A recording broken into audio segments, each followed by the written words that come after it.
হারিয়ে যাওয়া এক ইসলামিক লাইব্রেরি থেকে যেভাবে আধুনিক গণিতের জন্ম। অনেক বছর আগে এক প্রসিদ্ধ ইসলামিক লাইব্রেরি বিশ্বে আরবি সংখ্যা নিয়ে আসে। বহু আগেই সেই লাইব্রেরি বিলুপ্ত হলেও গণিতে এটি যে বিপ্লব ঘটিয়েছিল তা আমাদের পৃথিবীকেই বদলে দিয়েছে। বায়াত আল হিকমাহ বা হাউজ অফ উইজডম প্রাচীন এই লাইব্রেরির এখন আর কোন অস্তিত্বই নেই, সেটি 13 শতকেই ধ্বংস হয়ে গিয়েছে। তাই শুধু কল্পনা করা ছাড়া আমাদের এখন আর নিশ্চিত হওয়ার কোন উপায় নেই যে এটার অবস্থান ঠিক কোথায় ছিল এবং এটি দেখতে কেমন ছিল। কিন্তু এই মর্যাদাপূর্ণ একাডেমি ইসলামের স্বর্ণযুগে ছিল বাগদাদের প্রথম বড় জ্ঞানচর্চার ক্ষেত্র।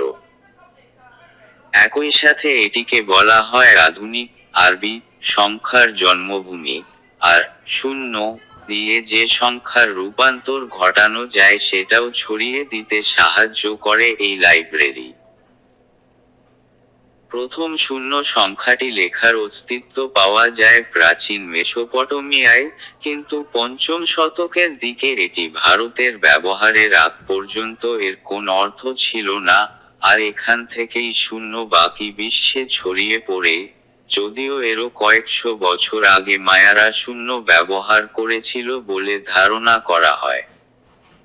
এই লাইব্রেরির জন্ম 8ম শতকে খলিফা হারুন আল রশিদের ব্যক্তিগত সংগ্রহশালা হিসেবে।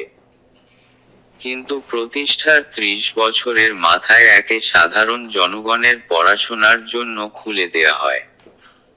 এই হাউজ অফ উইজডম সারা দুনিয়ার বিজ্ঞানীদের বাগদাদে হাজির হতে উৎসাহিত করে। তারা শহরের জ্ঞান চর্চার আগ্রহের কেন্দ্রবিন্দুতে উঠে আসে এবং একই সাথে মত প্রকাশের স্বাধীনতার প্রতীকও হয়ে উঠে এটি। মুসলিম, ইহুদি এবং খ্রিস্টান সব ধর্মের বিদ্বানদেরই এখানে আসার ও পড়াশোনার অনুমতি ছিল। বর্তমান সময়ে লন্ডনের ব্রিটিশ লাইব্রেরি বা প্যারিসের বিবলিওতেক ন্যাশনালে যে পরিমাণ সংগ্রহ হাউজ অফ উইজডমেও তেমনই ছিল। ফলে এটি সময়ের সাথে হয়ে ওঠে সারা দুনিয়ার বিভিন্ন পড়াশোনার ক্ষেত্রে অপ্রতিদ্বন্দ্বী এক কেন্দ্র, যার মধ্যে মানবিক ও বিজ্ঞান, গণিত, জ্যোতির্বিজ্ঞান, চিকিৎসা, রসায়ন, ভূগোল, দর্শন, সাহিত্য ও শিল্পকলা এমনকি আলকেমি ও জ্যোতিষশাস্ত্রের মতো বিষয়েরও চর্চা হতে থাকে। এই মহান ও বিশাল স্মৃতিচিহ্নকে বুঝতে আসলে কল্পনার চেয়েও বেশি কিছু থাকতে হবে। কিন্তু একটা জিনিস পরিষ্কার যে, এই একাডেমি থেকে এমন এক সাংস্কৃতিক বিপ্লব আসে যা সারা দুনিয়ার গণিতের ধারাই বদলে দেয়। হাউজ অফ উইজডম 1258 সালে ধ্বংস করা হয় যখন মঙ্গোলীয়রা বাগদাদ দখল করে। কথিত আছে যে এত পরিমাণ পান্ডুলিপি টাইগ্রিস নদীতে ছুঁড়ে ফেলা হয় যে এর পানি কালো হয়ে যায়।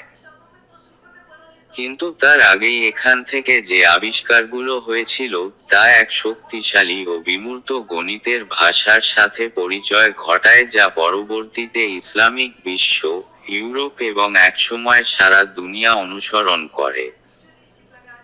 হাউজ অফ উইজডম ঠিক কোথায় বা কবে প্রতিষ্ঠিত হয় তার পুঙ্খানুপুঙ্খ বিশ্লেষণ আসলে আমাদের জন্য জরুরি নয়, বলছিলেন সারে বিশ্ববিদ্যালয়ের ফিজিক্সের অধ্যাপক জিমাল খলিলি। জরুরি হলো এসব বৈজ্ঞানিক ধারণাগুলোর ইতিহাস এবং সেগুলো কিভাবে আজ এ পর্যায়ে আসলো। গণিতের ক্ষেত্রে হাউজ অফ উইজডমের যে অবদান সেটা বোঝার জন্য আমাদের একটু টাইম ট্রাভেল করতে হবে। ইতালিয়ান রেনেসাঁর আগ পর্যন্ত শত শত বছর ধরে ইউরোপে গণিতের সাথে সমার্থক ছিল একটা নামই, লিওনার্দো দা পিসা, যিনি মৃত্যুর পরে ফিবোনাচ্চি নামে পরিচিত হন। 1170 সালে পিসায় জন্ম নেয়া এই ইতালিয়ান গণিতবিদ তার প্রাথমিক দীক্ষা লাভ করেন উত্তর আফ্রিকার উপকূলীয় বাণিজ্য অঞ্চল বুগিয়াতে।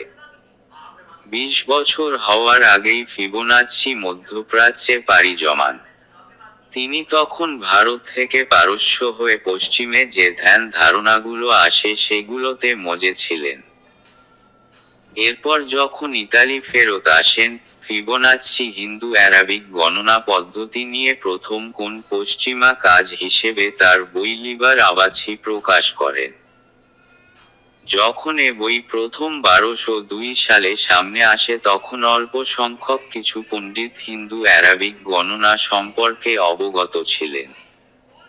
ইউরোপিয়ান পণ্ডিত এবং ব্যবসায়ীরা তখনও রোমান গণনা পদ্ধতি অনুসরণ করে আসছিল, যে পদ্ধতিতে গুণ ভাগ করা ছিল ভয়াবহ রকমের দুরূহ কাজ। ফিবোনাচ্চির বই পাটিগণিতের ক্ষেত্রে এই সংখ্যা পদ্ধতির ব্যবহার দেখায়, বিভিন্ন কৌশল দেখায় যা দৈনন্দিন সমস্যা যেমন মুনাফা, অর্থ বিনিময়, ওজন, পণ্য বিনিময় ও সুদ ইত্যাদি ক্ষেত্রে কাজে আসে। যারা গণনার শিল্প সম্পর্কে জানতে চায়, এর সূক্ষ্ম ও নির্ভুল দিক বুঝতে চায়, তাদের অবশ্যই আগে হাতে গণনা শিখতে হবে। ফিবোনাচ্চি তার এনসাইক্লোপিডিয়া আকারের বইয়ের প্রথম চ্যাপ্টারেই লেখেন। একই সাথে সেসব সংখ্যার সাথে পরিচয় করান যা এখন বাচ্চাদের স্কুলে শেখানো হয়। 9টি সংখ্যার সাথে শূন্য প্রতীক, যেটাকে বলা হয় জেফির, এগুলো দিয়েই যে কোনো সংখ্যা লেখা যায়। এরপর হঠাৎ করেই গণিত যেন সবার ব্যবহার উপযোগী হয়ে ওঠে। ফিবোনাচ্চির এই বিশেষ প্রতিভা শুধু গণিতেই সীমাবদ্ধ থাকেনি, বরং তিনি কয়েক শতাব্দীর মুসলিম বিজ্ঞানীদের গণনা সূত্র, তাদের দশমিকের হিসাব, তাদের বীজগণিত, এসব কিছু দারুণভাবে অনুধাবনে সক্ষম ছিলেন। আর প্রকৃতপক্ষে লিবার আবাছি নবম শতকের গণিতবিদ আল-খাওয়ারিজমির অ্যালগরিদমের উপর ভীষণভাবে নির্ভরশীল ছিল। তিনি যেভাবে তার বইয়ে সমাধানগুলো হাজির করেন, তাতে পদ্ধতিগত উপায়ে প্রথমবারের মতো চতুষ্কোণের সমাধানের সূত্র উঠে আসে। গণিতে অসাধারণ অবদানের জন্য আল-খাওয়ারিজমিকে প্রায়ই বলা হয় ফাদার অফ অ্যালজেব্রা। 821 সালে তিনি জ্যোতির্বিদ এবং প্রধান লাইব্রেরিয়ান হিসেবে হাউজ অফ উইজডমে নিয়োগ পান। আল-খাওয়ারিজমির লেখা প্রথমবারের মতো মুসলিম বিশ্বকে দশমিক সংখ্যা পদ্ধতির সাথে পরিচয় করাই, বলেন আল-খালিলি। লিওনার্দো দা পিসার মতো অন্যরা এটাকে ইউরোপ জুড়ে ছড়িয়ে দিতে সাহায্য করেছে। আধুনিক গণিতে ফিবোনাচ্চির যে প্রভাব তার একটা বড় অংশের কৃতিত্ব আসলে আল-খাওয়ারিজমির। আর এভাবেই 400 বছর আগে পরের এই দুই পণ্ডিত সংযুক্ত হন এক প্রাচীন লাইব্রেরি দ্বারা। মধ্যযুগের সবচেয়ে আলোচিত গণিতবিদ কাঁধে কাঁধ মিলিয়ে আছেন আরেক দূরদর্শী চিন্তাবিদের সাথে, যার এই আবির্ভাব ঘটে ইসলামের স্বর্ণযুগের এক প্রখ্যাত প্রতিষ্ঠানের মাধ্যমে।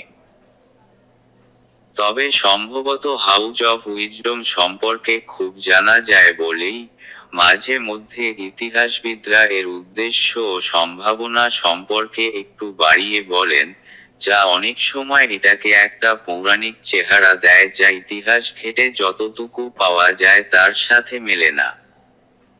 অনেকে তর্ক করেন যে হাউজ অফ উইজডমকে অনেকে যেভাবে দেখে থাকে এটা আসলে অত মহান কিছু নয়, বলছিলেন আল-খলিলি।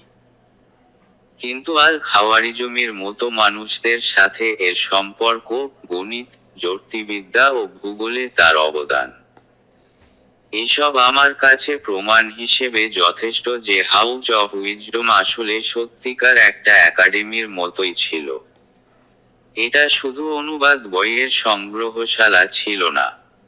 লাইব্রেরির অনুবাদক ও পণ্ডিতরা কঠোর পরিশ্রমের মাধ্যমে নিশ্চিত করেন যাতে তাদের কাজ সাধারণ মানুষ সহজেই পড়তে পারে। হাউজ অফ উইজডম ভিত্তিগতভাবেই গুরুত্বপূর্ণ, আর যেহেতু অনুবাদ ছিল, আরবি পণ্ডিতরা গ্রিক ধারণাগুলো আঞ্চলিক ভাষায় অনুবাদ করেন, সেসবই আমাদের গণিত সম্পর্কে জানার ভিত্তি, বলেন যুক্তরাজ্যের ওপেন বিশ্ববিদ্যালয়ের গণিত ইতিহাসের অধ্যাপক জুন ব্যারো গ্রিন। রাজকীয় এই লাইব্রেরি একদিকে যেমন সংখ্যাতত্ত্ব সম্পর্কে জানার সুযোগ করে দেয়, তেমনি অন্যদিকে বৈজ্ঞানিক উদ্ভাবনেরও ক্ষেত্র হয়ে ওঠে এটি। আমাদের বর্তমান যে দশমিকের হিসাবের বহু আগে যখন বাইনারি প্রোগ্রাম দ্বারা আমাদের কম্পিউটার সিস্টেম আসেনি, এমনকি প্রাচীন মেসোপটেমিয়ানরা যে পদ্ধতি ব্যবহার করত বা রোমান সংখ্যাও প্রচলনের আগে, মানুষ টালি পদ্ধতিতে তাদের হিসাবপত্র লিপিবদ্ধ করত।